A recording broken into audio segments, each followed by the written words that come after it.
ഇക്ബാൽ അറക്കൽ കൂടി ചേരുന്നു. ഇക്ബാൽ, അവിടെ പാലക്കാട് മണ്ണാർക്കാട് അലനെല്ലൂരിലും ഒറ്റപ്പാലത്ത് ചളവറയിലും ഒക്കെ ഇത്തരത്തിൽ പ്രകമ്പനം ഉണ്ടായതാണെന്ന് പറയുന്നു.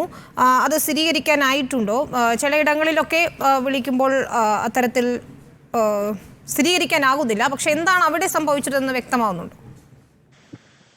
വിനീത, ഇന്ന് രാവിലെ 10 മണിയോടുകൂടിയാണ് പാലക്കാട് ജില്ലയുടെ വിവിധ ഭാഗങ്ങളിൽ ഇത്തരത്തിൽ പ്രകമ്പനം അനുഭവപ്പെട്ടു എന്ന് നാട്ടുകാർ പറയുന്നൊരു സാഹചര്യം ഉണ്ടായത്. പ്രധാനമായും പാലക്കാട് മണ്ണാർക്കാട് ഒറ്റപ്പാലം മേഖലകളിലാണ് ഇത്തരത്തിലൊരു സംശയം നാട്ടുകാർ ഉന്നയിച്ചത്. ആദ്യം മണ്ണാർക്കാട് എടത്തനാട്ടുകരയ്ക്ക് അടുത്ത് അലനല്ലൂരിൽ ഈ കുഞ്ഞിക്കുളം എന്ന് പറയുന്ന പ്രദേശത്ത് പ്രകമ്പനം ഉണ്ടായി എന്നാണ് നാട്ടുകാർ പറയുന്നത്. അവിടെ ഈ എടത്തനാട്ടുകര 3 വില്ലേജിൽ വാർഡ് 23 എന്ന് പറയുന്ന ഭാഗത്താണ് ഇത്തരത്തിൽ പ്രകമ്പനം ഉണ്ടായി എന്ന് നാട്ടുകാർ പറയുന്നത്. ഇതിനുശേഷമാണ് ഒറ്റപ്പാലം ഭാഗത്തും ഇത്തരത്തിൽ പ്രകമ്പനം ഉണ്ടായി എന്ന രീതിയിലുള്ള സംശയങ്ങൾ നാട്ടുകാർ പങ്കുവെച്ചത്.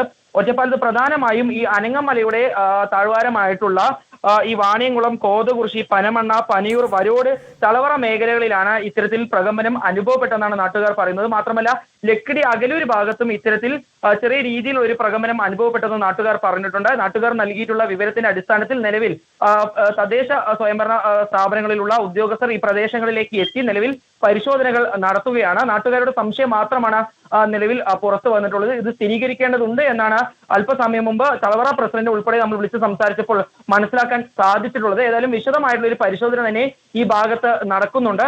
പാലക്കാട് മണ്ണാർക്കാടും ഒറ്റപ്പാലത്തുമാണ് ഇത്തരത്തിൽ പ്രകമ്പനം അനുഭവപ്പെട്ടത്. ഇന്ന് രാവിലെ 10 മണിക്ക് ശേഷമാണ് പാലക്കാട് ജില്ലയുടെ വിവിധ ഭാഗങ്ങളിൽ ഇത്തരത്തിൽ പ്രകമ്പനം ഉണ്ടായി എന്ന് നാട്ടുകാർ പറയുന്ന ഒരു സാഹചര്യം ഉണ്ടായിട്ടുള്ളത്.